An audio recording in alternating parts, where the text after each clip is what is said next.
Hello viewers, I welcome you all on our YouTube channel prime brain, जहां हम complex ideas को easy simple way में explain करते हैं। आज के वीडियो को आज बहुत ज़्यादा लंबा नहीं रखेंगे और बहुत शॉर्ट वीडियो बना रहे हैं। इस वीडियो में एक इंटरेस्टिंग टॉपिक के बारे में हम डिस्कस करेंगे और वो टॉपिक कुछ इस तरह से कि सपोज मैं आपसे पूछता हूँ दैट ए प्लस बी का होल स्क्वायर क्या होता है। ओके, तो आप बहुत इजीली इसका आंसर कर पाएंगे। That is A square plus 2ab plus B square. I hope कि आप सभी को ये आता होगा। बहुत सिंपल अलजेब्रिक आइडेंटिटी है जो कि क्लास 6-7 से ही बच्चों को, 6 से तो नहीं लेकिन 7-8 से बच्चों को बताया जाता है कि a प्लस बी का whole square is A square plus 2ab plus B square. Okay, सभी जानते हैं।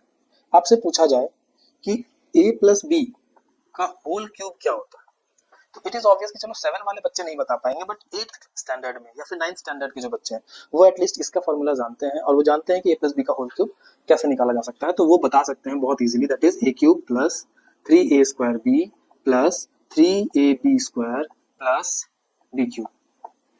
अब आप बोलेंगे कि सर आप ये बता क्यों रहे हैं, इसका फॉर्मूला याद रखने की जरूरत है भी क्या? एंड आई वुड से कि यस, यू आर राइट, इसका फॉर्मूला याद रखने की कोई जरूरत नहीं है।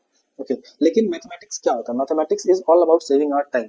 हमें अपने टाइम को बचाना कैसे उसके बारे में, और साथ ही साथ ये भी इंश्योर करना है कि हमें किसी चीज को रोट मेमोराइज नहीं करना, उसे समझना है, राइट? तो जैसे a प्लस बी का ये वाला पोर्शन जो हमने लाया है, इसको हम लोग डायरेक्टली ऐसे भी सॉल्व कर सकते थे कि a प्लस बी का होल स्क्वायर का फॉर्मूला लिखते और उसको फिर से हम a प्लस बी से मल्टीप्लाई कर देते, राइट? और इसको सॉल्व करते तो हमें ये एक्सप्रेशन मिल जाता।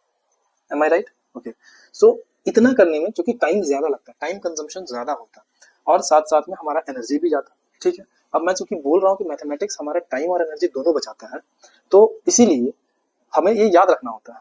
बट व्हाट अबाउट कि अगर आपसे कोई पूछ दे कि अच्छा बेटा बताइए, ये चीज देख करके, इन दोनों को देख करके क्या आप कुछ ऑब्जर्वेशन करके ये बता सकते हैं कि a plus B to the power 4 क्या होगा?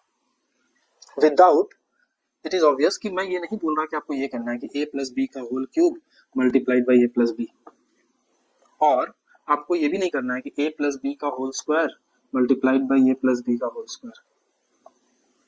मतलब ये वाला तरीका आपको अपनाना नहीं है। क्यों नहीं अपनाना है? क्योंकि इससे आपको टाइम ज्यादा कंज्यूम होगा। तो सिंपल तरीका क्या है कि आप बहुत इजीली डायरेक्ट एक स्टेप में इसका आंसर लिख सकें। अगर आप इन दोनों को बहुत ध्यान से देखेंगे और अपने ऑब्जर्वेशन को बहुत अच्छा रखेंगे तो आपको शायद पता चल जाए कि कैसे हम इस चीज को डायरेक्टली लिख सकते हैं। कैसे, देखते हैं। यहाँ देखिए a और b दो नंबर्स दिए गए। यहाँ नंबर्स पे जो पावर है वो, सपोज ये पहला नंबर लिया a, इसका जो हाईएस्ट पावर है दैट इज 2, a पे पावर 2 है। अगले वाले टर्म में a पे पावर 1 हो जा रहा है, अगले वाले टर्म में a पे पावर 1 हो रहा है, इसके आगे वाले टर्म में a गायब हो गया। a गायब हो गया मींस a पे पावर 0 हो रहा है। ओके, अच्छा, यहाँ पे a पे पावर 3 था, यहाँ a पे पावर 2, यहाँ a पे पावर 1 और यहाँ फिर से a पे पावर 0 हो गया। तो यहाँ से हमें ये समझ में आ रहा है कि a का पावर डिक्रीज हो रहा है जैसे जैसे हम टर्म्स में आगे बढ़ रहे हैं। तो उसी तरह से हम इसके लिए भी ऐसा लिख सकते हैं। इसके लिए भी हम डायरेक्टली लिख सकते हैं कि सबसे पहले लिखा a टू द पावर 4, ठीक है, प्लस फिर a to the power 3 plus a to the power 2 plus a plus, और आगे छोड़ दिया क्योंकि वहां a तो होगा ही नहीं, या फिर यहाँ पे 1 लिखा और यहाँ a टू द पावर 0 लिख दिया। ओके, ये तो a के लिए हो गया। Now let us check about b।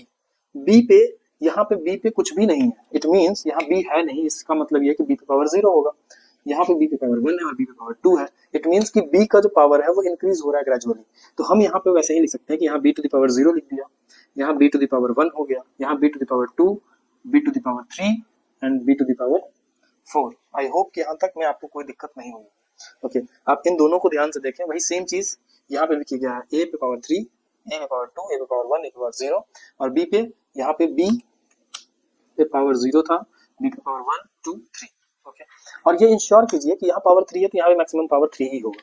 Okay okay, one more thing, यहाँ पे a और b का जो कंबाइंड पावर है दोनों को ऐड करने पे ये a प्लस बी के होल स्क्वायर में 2 ही आ रहा है। यहाँ भी 2, यहाँ भी 2, यहाँ भी 2, लेकिन यहाँ a प्लस बी के होल क्यूब में 3 plus 0 3, 2 plus 1 3, 1 plus 2 3, 0 plus 3 3। Okay, यहाँ पे चेक कर लेते हैं। यहाँ पे 4 प्लस 0 4, पावर कितना है 4, that is correct. 3 plus 1 4, 2 plus 2 4, 1 plus 3 4, 0 plus 4 4। It means कि ये जो कंबाइंड पावर होगा ये भी इक्वल होगा 4 के। ओके, यहाँ तक तो ठीक है, यहाँ तक तो चलिए सब आपने बताया, मुझे समझ में आया कि ए का पावर डिक्रीज हो रहा है, बी का पावर इंक्रीज हो रहा है, और इस तरह से हो रहा है कि दोनों का कंबाइंड पावर इसके हाईएस्ट पावर जो इसका पावर दिया गया है पावर 4 उसके इक्वल होगा, that is okay. But what about these numbers 3 3 2, in numbers का क्या, इनको कैसे करेंगे सर? चलिए देखते हैं। इनको करने का भी एक तरीका है, जैसे फॉर एग्जाम्पल ये a प्लस बी के होल स्क्वायर से पहले क्या होगा, a प्लस बी का पावर 1 होगा, ओके। और इसको हम कैसे लिख पाएंगे, a plus B, right. Means हमने क्या किया, दोनों पे जो कोफिशिएंट है a और b दोनों का कोफिशिएंट क्या है 1, ओके। तो हम यहाँ कोफिशिएंट्स की बात करते हैं, कोफिशिएंट्स की। कोफिशिएंट्स मतलब क्या होता है, जो ये वेरिएबल्स हैं इन वेरिएबल्स के साथ लगा हुआ जो नंबर होगा that is called coefficients, okay. तो अब a का कोफिशिएंट भी 1 है, b का कोफिशिएंट भी 1 है, ओके। इस वाले में क्या है, a स्क्वायर का कोफिशिएंट है 1, ab का कोफिशिएंट है 2 और इसका कोफिशिएंट है फिर से 1, ओके। मतलब तीन टर्म्स हैं और तीनों टर्म्स में जो कोफिशिएंट्स हैं वो हमने लिख दिया 1 to 1, ओके। इस वाले में देखते हैं, इस वाले में इसका होगा 1, इसका है 3, नेक्स्ट वाले का अगेन 3 एंड इसके बाद वाले का 1। अब जरा आप ध्यान से देखिए ये एक्चुअली बन कैसे रहा है, ये 1 और ये दोनों 1 प्लस 1 मिलके क्या बन रहा है 2, ये 1 प्लस 2 मिलके क्या बन रहा है 3 और ये 2 प्लस 1 मिलके क्या बन रहा है 3, यहाँ पे 1 साइड में है।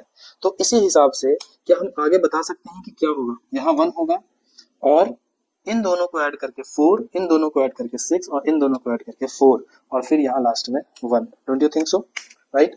इसका मतलब ये है कि ये 1 और ये 3 ऐड होकर 4 बना, ये 3 ऐड होकर के 6 बना, ये 3 और ये 1 ऐड होकर के 4 बना, ओके। तो इन दिस वे हम अब यहाँ से लिख सकते हैं कि ये तो 1 होगा, ठीक है। नेक्स्ट वाला होगा 4, तो हमने यहाँ लिख दिया 4, इसके बाद वाला होगा 6, तो 6 लिख दिया और इसके बाद 4 और उसके बाद क्या होगा 1, okay. So this is the way one can write the formula, okay. सो अगर आपको ये समझ में आया हो then this is your homework, you should try it by yourself, ताकि आपको ये क्लियर हो पिक्चर कि ये कैसे हो रहा है, ओके।